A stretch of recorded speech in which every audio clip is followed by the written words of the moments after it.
I wanted to, considering your expertise in Argentina, I wanted to ask you if you could talk about the economic conditions that paved the way for Milei's election, particularly in the aftermath of the very profound economic crisis in Argentina.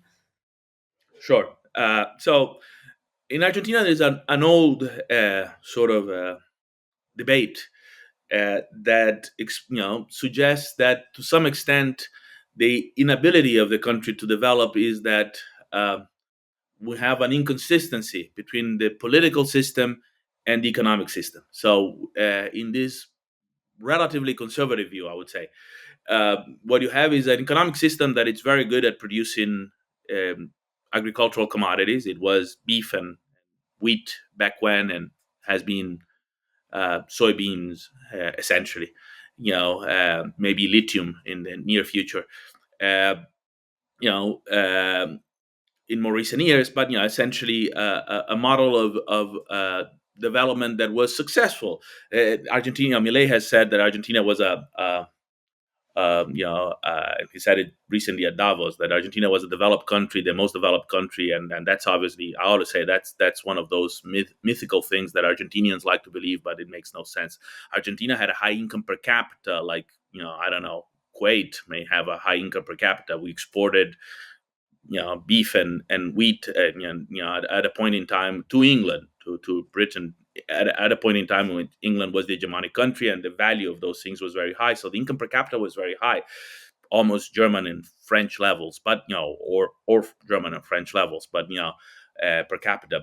But of course, Germany was producing cars, inventing cars, producing airplanes, producing chemical goods. Argentina was producing things with very little value added, cattle, and I mean, you could freeze meat, and all of a sudden, we're producing great amounts. So, in this story, this sort of very productive agricultural sector, with the attempt of industrialization, with peronism, starting in the 40s, and starting in the middle of that crisis that we were talking about, the idea of center periphery appears in Argentina's Prebisch to discuss exactly this connection that we have, Argentina and England, of we export commodities to you and we receive, manufactured goods. And Prebisch, the point he makes is that this is not sustainable. The world that we're moving into is a world dominated by the United States. So Prebisch is thinking in terms of hegemonic, development. And he says in his famous 49 manifesto, look,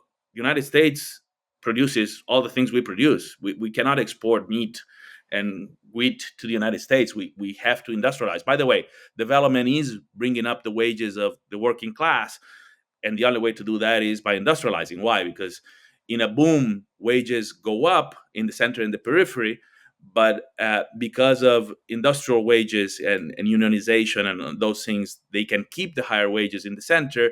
Here, as soon as prices of commodities fall, the wages fall too, and we don't bring up the levels of development. So we must industrialize.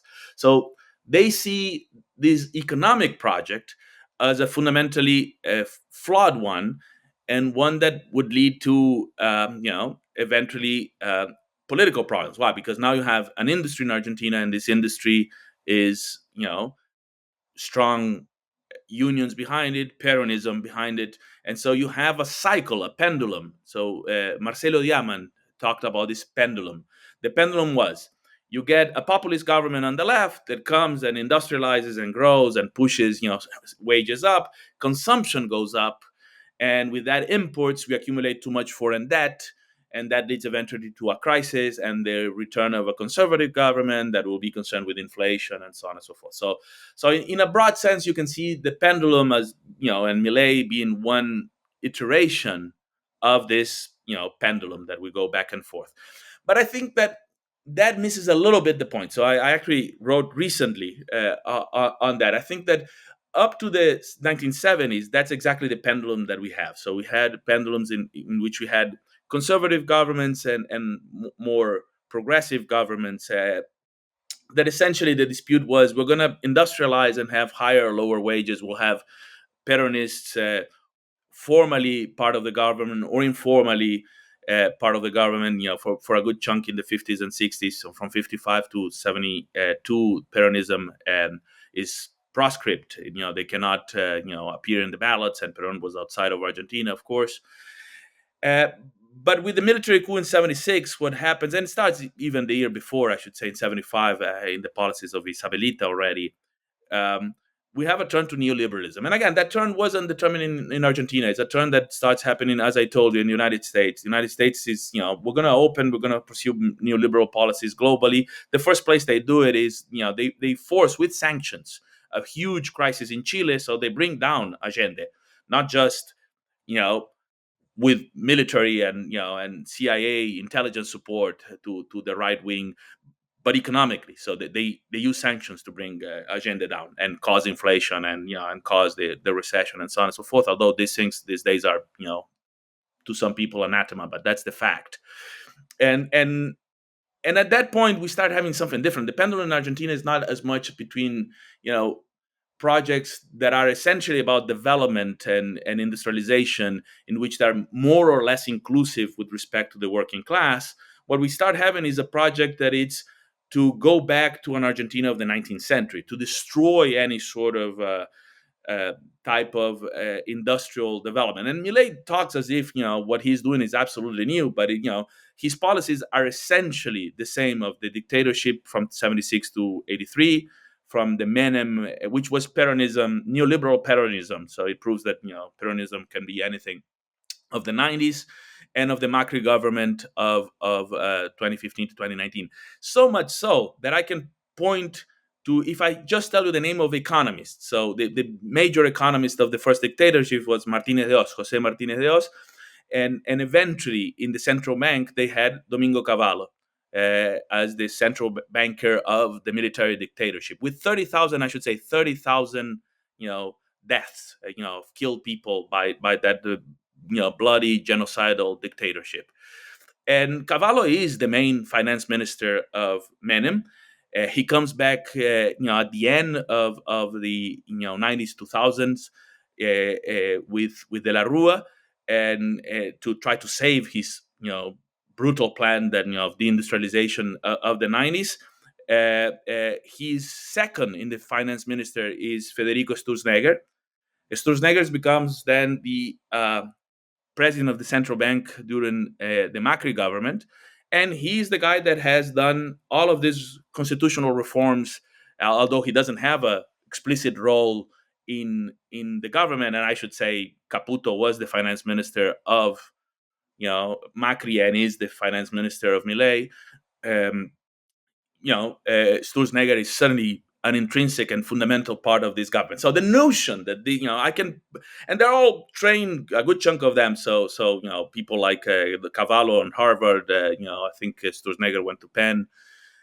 So these are American trained economists of the elites, and so the idea that Milei is part of the new way of the right, in which some things are said in more explicit ways. So he more explicitly is authoritarian in ways that Macri disguised it more.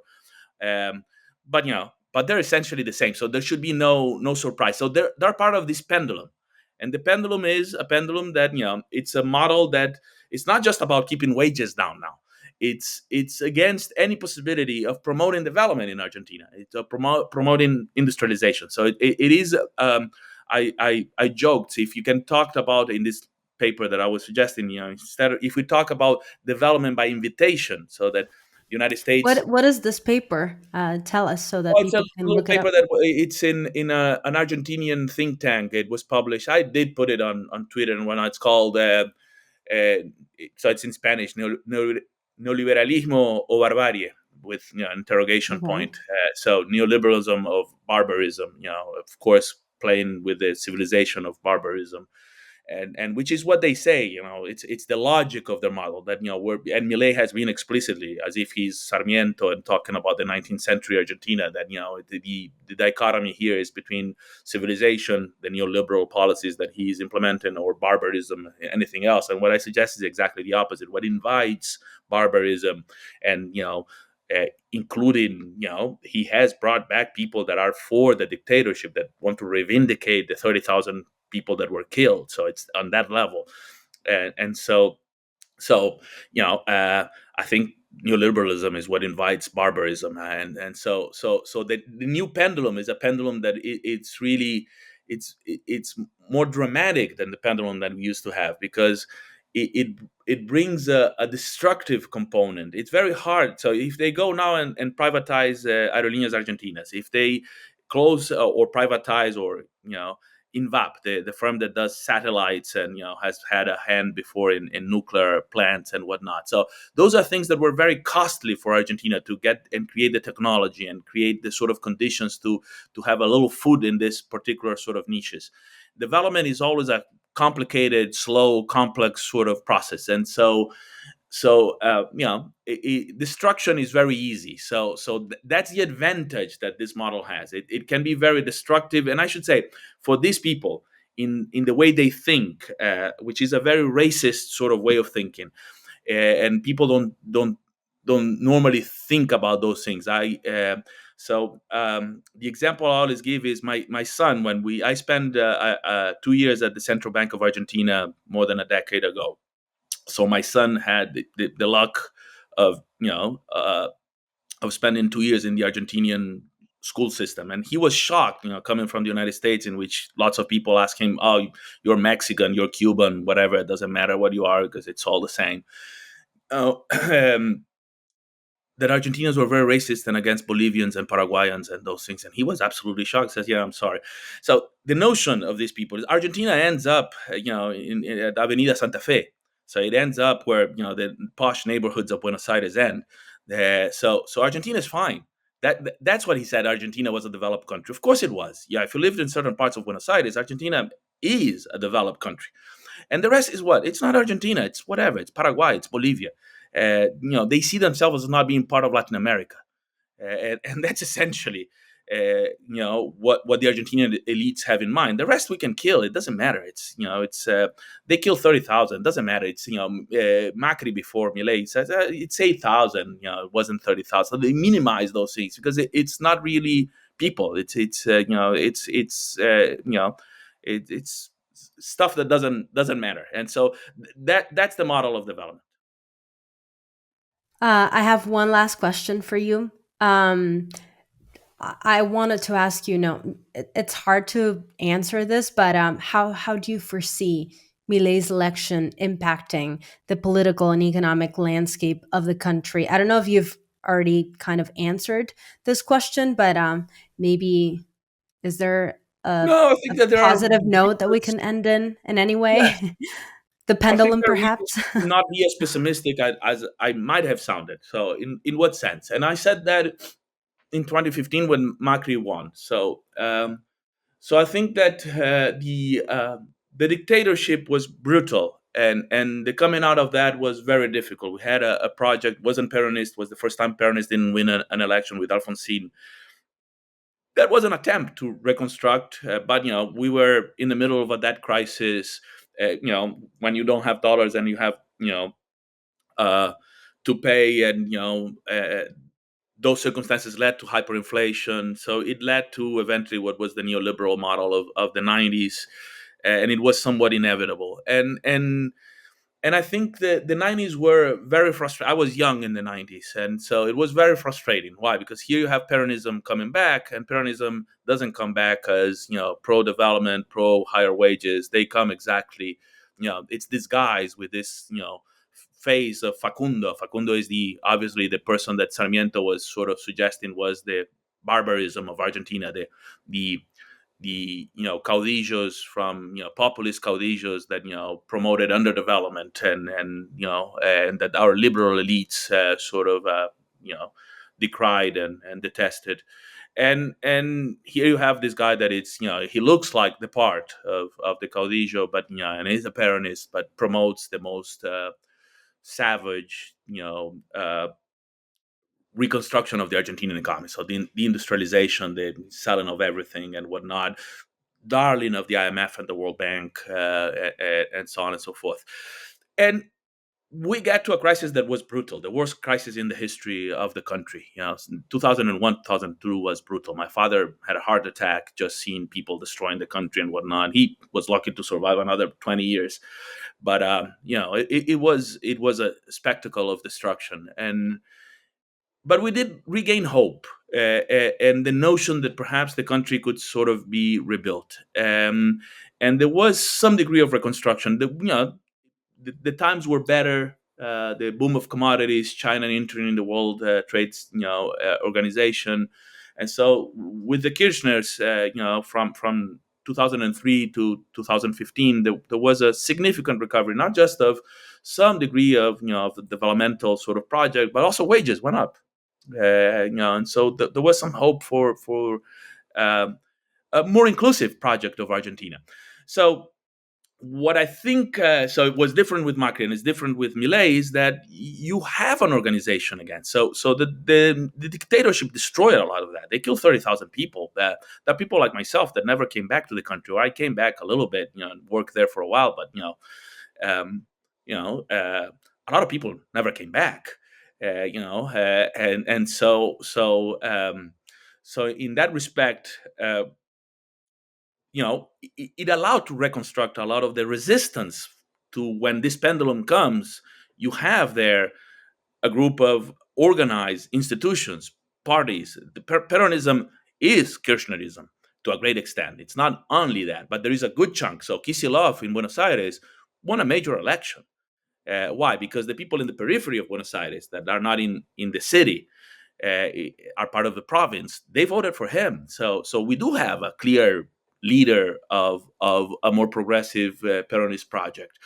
And you saw them the other day, the 24th. They were on the streets, and it wasn't a small manifestation. It's huge. So they can, with impunity, do what they did before, and that's a good thing. That's democratic. They will try to. I mean, his vice president is a person that is there to repress, to put the police, and to so with violence. So there's nothing modern.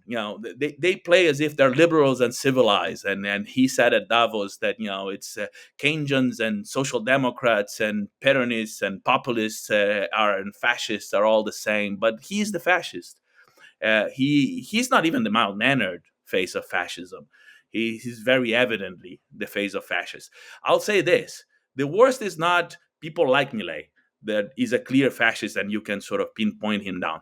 It's people in Argentina and abroad that that paint knowingly. People like Friedman, when he went to Chile and shake hands with Pinochet. He says he loves freedom, and it shakes the hand of Pinochet. It's people like those that say Milei is a liberal. People like Elon Musk, although he's not an intellectual, but there are many intellectuals doing that, and go and say that he's not really the face of the fascist right wing project in Argentina. Right, So and media outlets as well, of course. but I think that there is a space for resistance. So I'm hopeful that he won't be able to destroy the country. Well, thank you so much, Matias Vernengo. It was a pleasure talking to you, and I hope we can have you back at Security in Context one day. Thank you. Pleasure was mine.